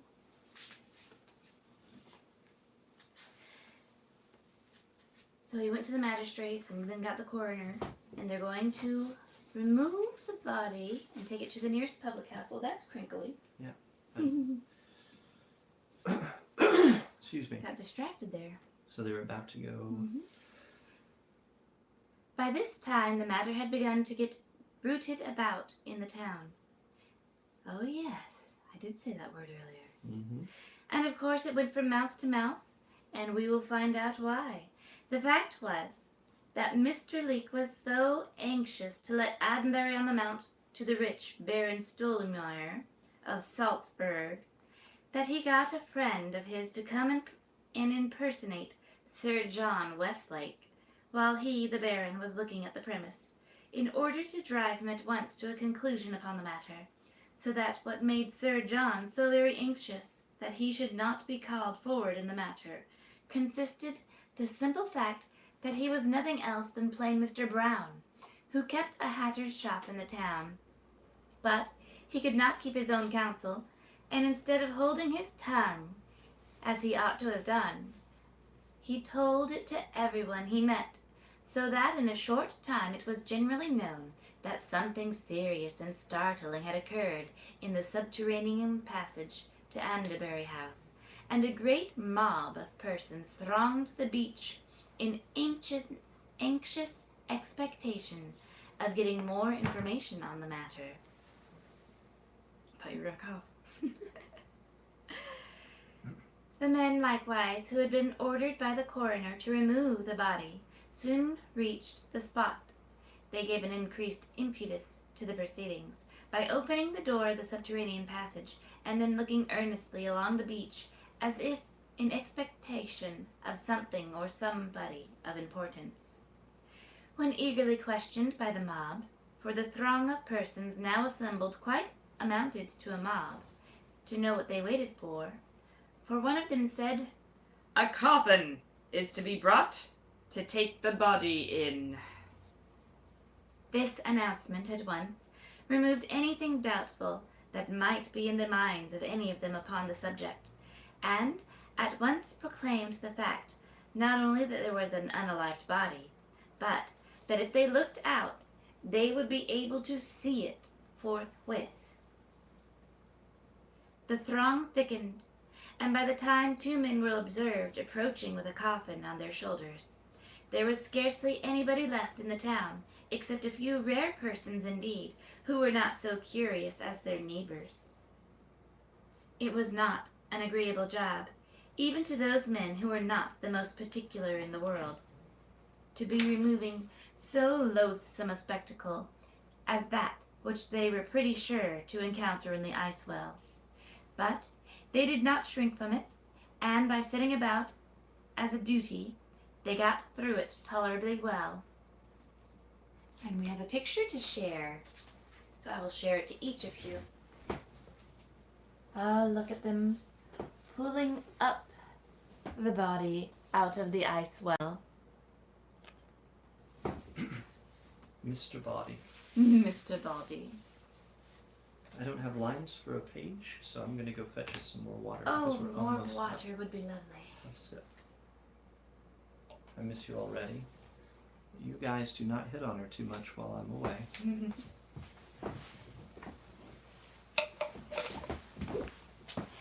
They took with them several large torches, and then, one having descended into the pit, fastened a rope under the arms of the man, so that he was hauled out and placed in the shell that was ready to receive him. They were all surprised at the fresh and almost healthful appearance of the countenance, and it was quite evident to everybody that if anyone had known him in life, that they could not have the least possible difficulty in recognizing him now that he was no more. And the only appearance of injury which he exhibited was in that dreadful wound, which had certainly proved his being unalived, and which was observable in his throat the moment that they looked upon him. The crush to obtain the sight of the body was tremendous at the moment it was brought out, and a vast concourse of persons followed it in procession to the town, where the greatest excitement prevailed. It was easily discovered that no known person was missing, and some who had caught the sight of the body went so far as to assert that it must have been in the ice well for years, and that the extreme cold had preserved it in all of its original freshness. The news, of course, came round, although not through the Baron, for he did not condescend to say one word about it at the end, and it was the landlord who first started the suggestion of, What? Well, suppose it's the gentleman who left the horse here. This idea had no sooner got possession of his brain than it each moment seemed to him to assume a more recognizable and reasonable, tangible form, and without saying any more to anyone else about it, he at once started off to where the body lay, awaiting an inquest, to see if his suspicions are correct. When he arrived at the public house and asked to see the body, he was at once permitted to do so, for the landlord knew him, and was curious as he could be upon the subject by any possibility. One glance, of course, was sufficient, and the landlord at once said, Oh, yes, I've seen him before, though I don't know his name. He came to my house last night and left his horse there, and although I only saw him for a moment as he passed through the hall, I am certain that I'm not mistaken. I dare say that all my waiters will recognize him as well as the Baron Stolmeyer of Salzburg, who is staying with me, and who no doubt knows very well who he is, for he went out with him late and came home late, alone. And I ordered one of my men to wait up all night in order to let this very person in who's now laying unalived before us. The deuce you did! But you don't suppose that the Baron unalived him, do you? Well, it's a mystery to me altogether. Quite a profound mystery. It's very unlikely, certainly. And what's the most extraordinary part of the whole affair is, how the deuce could he have come into one of the ice wells belonging to Addenbury House? That's what puzzles me altogether. Well, it will all come out, I hope, at the inquest, which is to be held at 4 o'clock today. There must have been foul play somewhere, but the mystery is where, and that heaven only knows, perhaps. Well, I shall attend, said the landlord, of course to identify him, and to suppose unless anybody claims the horse, I may as well keep possession of it. Oh, don't flatter yourself that you will get the horse out of the transaction. Don't you know quite well that the government takes possession of everything as doesn't belong to nobody? Well, yes, but I've got him in my possession, you know. It's 9 parts of the law. Well, it may be, but their 10th point will get the better of you for it all. You take my word for it. If the horse be claimed of you, but I don't mind, as an old acquaintance was putting you up to the dodge. In what way? Well, I'll tell you what happened with a friend of mine, but don't think it was me, for if it was, I would tell you at once, so don't think it. He kept a country public house, and one day an elderly gentleman came in, and appeared to be unwell. He just uttered a word or two, and then dropped down unalived. He happened to have in his fob a gold repeater that was worth at least 100 guineas, and my friend, before anybody came in, took it out and popped in its stead an old watch that he had, which was not worth a couple of pounds. Well, that was running a risk. It was, but it turned out very well, because the old gentleman happened to be a very eccentric person, and was living alone, so that his friends really did not know what he had, or what he had not, but took for granted that any watch produced belonged to him. So, if I were you in this case, when the gentleman's horse is claimed, I'd get the oldest screw I could, and let them have that. You would? Indeed I would, and glory in it too, was not the very best thing that could be done. Now, a horse is of use to you? Well, I believe it is, yes.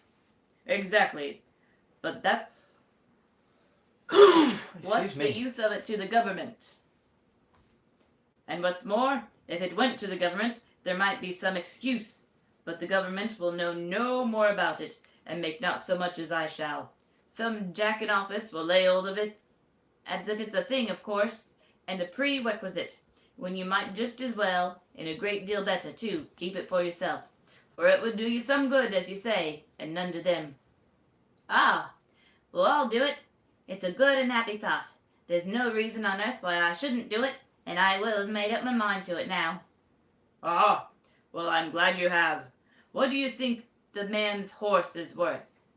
Oh, I think he's worth about 50 or 60 guineas of value.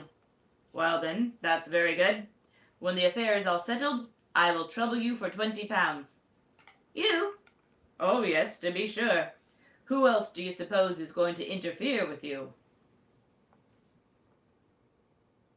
One is enough, ain't it, at a time, and I think after giving you such advice as I have, that I'm entitled to all events to something.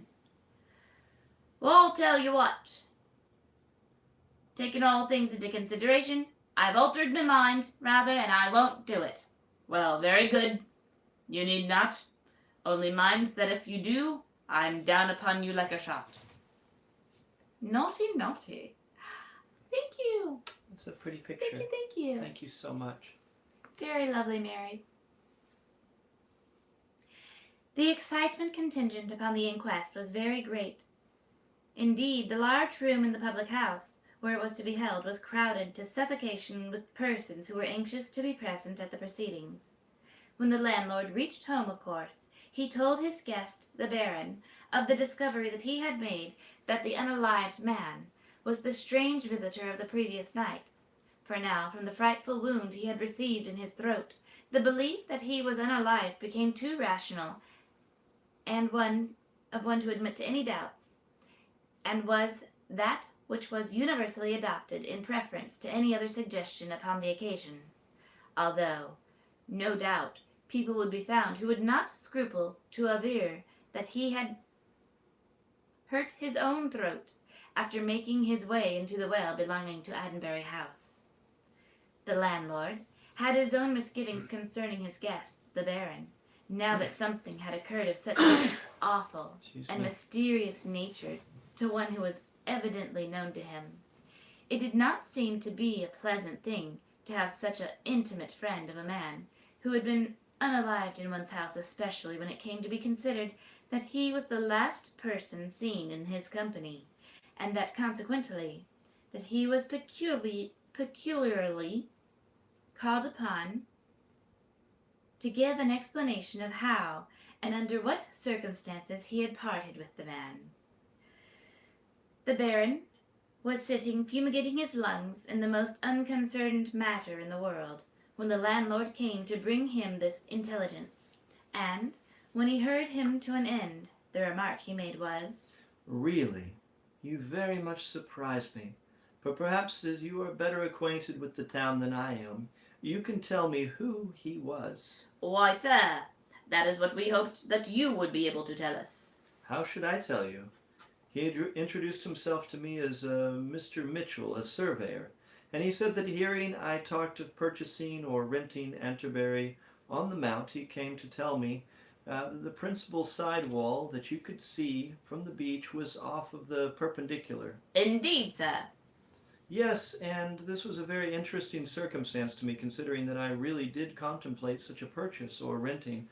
and to do so still, as it was a moonlight night, and he could show me in a minute what he meant if I would accompany him. I did so, but when we got there and at the road, I heard quite enough of him to convince me that he was a little out of his senses, and consequently I paid no attention to what he said, but walked home and left him on the beach. It's a most extraordinary circumstance, sir. There is no such person that I assure you is a Mr. Mitchell, a surveyor in the town, so I can't make it out in the least.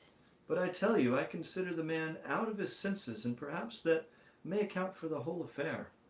Oh, yes, sir, and that would certainly, but still, it's a very odd thing, because we don't know of such a person at all, and it does seem so extraordinary that he should have made his appearance all of a sudden in this sort of way.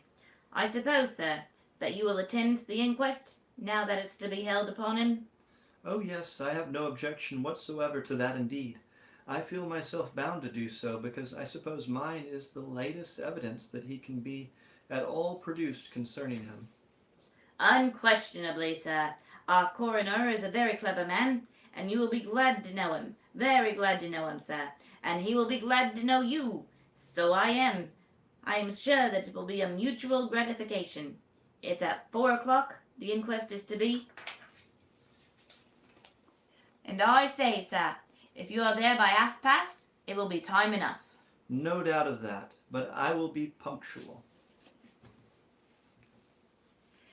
We have already said the room in which the inquest was to be held was crowded almost to suffocation, and not only was that the case, but the lower part of the house was crammed with people likewise, and there can be very little doubt but the Baron would have shrunk from such an investigation from a number of curious eyes, if he could have done so, while the landlord of the house would have had no objection, as far as his profit was concerned, in the sale of a great quantity of beer and spirits, to have had such an occurrence every day of the week, if possible. The body lay still in the shell where it had been originally placed. After it had been viewed by the jury, and almost everyone had remarked upon the extraordinary fresh appearance that it wore, they proceeded at once to the inquiry, and the first witness who appeared was Mr. Leake, who disposed to have been in company with some gentleman viewing Addenbury House, and to have found the body in one of the ice wells of that establishment. This evidence was corroborated by that of Davis, who had so unexpectedly jumped into the well without being aware that it contained already so disagreeable a visitor, as it did in the person of the unalived man, regarding the cause of whose unaliving the present inquiry was instituted. Then the landlord identified the body as that of a gentleman who had come to his house on horseback, and who had afterwards walked out with the Baron Stolemeyer of Salzburg, who was one of his guests. Is that gentleman in attendance? Said the coroner. Yes, sir, here he is. I told him about it, and he kindly came forward to give all the evidence of his power concerning it. There was a general expression of interest and curiosity when the Baron stepped forward, attired in his magnificent coat, trimmed with fur, and tendered his evidence to the coroner, which of course was precisely the same as the statement that he made to the landlord of the house, for as he had made up such a well-connected story, he was not likely to prevaricate or to depart from it in the smallest particular. He was listened to with breathless attention, and when he had concluded, the coroner, with a preparatory "hem," said to him, And you have reason to suppose, sir, that this person was out of his senses? It seemed to me so. He talked wildly and incoherently, and in such a manner as to fully induce such a belief. You left him on the beach? I did. I found when I got there that it was only a very small portion indeed of Addenbury House that was visible, and although the moon shone brightly, I must confess I did not see myself any signs of deviation from the perpendicular, and such being the case, I left at the spot at once, because I could no further motivate in staying, and moreover it was not pleasant to be out at night with a man whom I thought was deranged. I regretted after making this discovery that I had come home from such a fool's errand, but as when one is going to invest a considerable sum of money in any enterprise, one is naturally anxious to know all about it. I went little suspecting that the man was insane. Did you see him after that? Certainly not until today, when I recognized in the body that was been exhibited to me in the same individual. Gentlemen, said the coroner to the jury, it appears to me that this is a most mysterious affair. The deceased person has a wound in his throat, which I have no doubt you will hear from a medical witness that has been the cause of his unaliving, and the most singular part of the affair is, how, if he inflicted it upon himself, that he has managed to dispose of the weapon with which he did the deed. The last person seen in his company... Sorry? The last person seen in his company, said one of the jury, was the Baron, and I think that he is bound to give some better explanation of the affair. I am yet to discover that the last person who acknowledges to having been in the company of a man afterwards unalived must of necessity be the unaliver. But yes, how do you account, sir, for there being no weapon found by which the man could have done the deed himself? I don't account... The voice is making me giggle that you just did. I didn't expect the voice. I love it. I just didn't expect it. I don't account for it at all. How do you? This is irregular, said the coroner. Call the next witness. This was a medical man who briefly stated that he had seen the deceased and that the wound in his throat was amply sufficient to account for his unaliving, that it was inflicted with a sharp instrument having an edged blade on an edge on each side. This then seemed to conclude the case, and the coroner remarked, Gentlemen of the jury, I think this is one of those peculiar cases in which an open verdict is necessary, or else an adjournment without date, so that the matter can be reassumed at any time if fresh evidence can be procured concerning it. There is no one accused of the offense, although it appears to me impossible that the unhappy man could have committed the act himself. We have no reason to throw the least shade of suspicion or doubt upon the evidence of the Baron Stollmeyer of Salzburg, for, as far as we know anything of the matter, the unalived man may have been in the company of a dozen people after the Baron left him. A desultory conversation ensued, which ended in an adjournment of the inquest, without any future day being mentioned for its reassembling. And so, the Baron Stollmeyer entirely escaped from what might have been a very serious affair to him.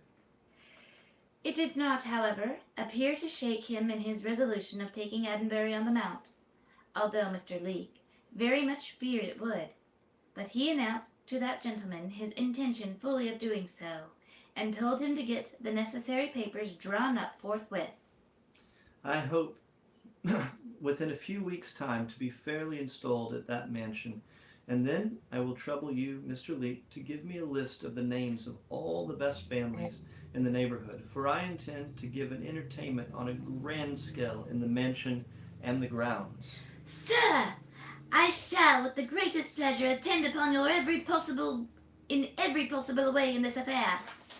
This is a very excellent neighborhood, and you will have no difficulty, I assure you, in getting together an extremely capital and credible assemblage of persons. There could not be a better plan devised for at once introducing all the people who are worth knowing to you. I thank you. I think the place will suit me well, and as the Baroness Stollmeyer of Stazerborough is unalived, I shall have some idea of marrying again, and therefore it becomes necessary and desirable that I should be well acquainted with the surrounding families of distinction in the neighborhood. This was a hint not at all likely to be thrown away upon Mr. Leake, who was the grand gossip-monger of the place, and he treasured it up in order to see if he could not make something of it when it would be advantageous to himself. He knew quite enough of the select and fashionable families in that neighborhood to be fully aware that neither the Baron's age nor his ugliness would be any bar to his forming a matrimonial alliance. There is not one of them, he said to himself, who would not marry the very devil himself, and be called the Countess Lucifer, or any name of that kind, always provided there was plenty of money, and that the Baron has without a doubt. The Baron has that without a doubt, so it is equally without a doubt that he may pick and choose whomever he pleases. This was quite correct of Mr. Leek, and showed his great knowledge of the human nature.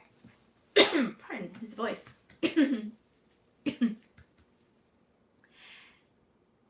Showed a great knowledge of human nature, and we entertain with him a candid opinion that if the Baron Stollmeyer of Salzburg had been 10 times as ugly as he was, and heaven knows that was needless, as he might pick and choose a wife almost when he pleased. This is a general rule, and of course, to all general rules there are exceptions. This one cannot be supposed to be free from them. Under all circumstances, and in all cases of classes of society, there are indeed single-minded beings who consult the pure dictates of their own hearts, and who, disdaining those things which make up the amount of the ambition of meaner spirits, stand aloof, as bright and as memorable examples to the rest of human nature. Such a being was Flora Bannerworth. She would never have been found to sacrifice herself to the fancied advantages of wealth and station, but would have given her heart and hand to the true object of her affections, although a sovereign prince had made the endeavor to wean her from it. How lovely. Mm. Laura. Whew, and that's the end of that chapter. I think that will probably be all we read tonight. That was a Oh. very long chapter, and it's already My, after it is already 8. 8. You guys have been terrific. And yes, this is every Wednesday at 7 Central. We read classic vampire tales. I hope you'll join us next week. We've done, let's see, Dracula. Carmilla, We've done Carmilla. the vampire. We did the Vampire City, which was awesome. That was one of the more surprising ones. That was about 30 or 40 years older than Dracula, and it was just absolutely, it was like a Quentin Tarantino vampire That was really novel. good. It was very fun. The vampires would go klabooey whenever they got unalived, and they had a collective mind, and it was just very interesting. But We did the black vampire. yes, we did. It was not very good. Don't recommend it. But this one has been my favorite we've read so far. And there was another one that was the first psychic vampire. It wasn't good either. No, that one was kind of, ho-hum. Very slow. She does a wonderful job, doesn't she? Thank you. And thank you for the hearts and the tap, tap, taps and the heart me's and the stars and all the things you guys do to support us. We're growing now on the FB platform. We're relatively new to that, but with all my TikTok supporters and the supporters on the tube, I'm so thankful for all of you guys.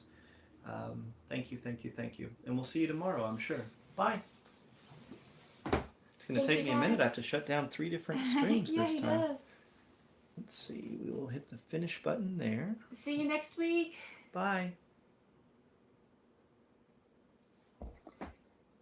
Will be deleted after 30 days due to a change in live video storage. That's normal.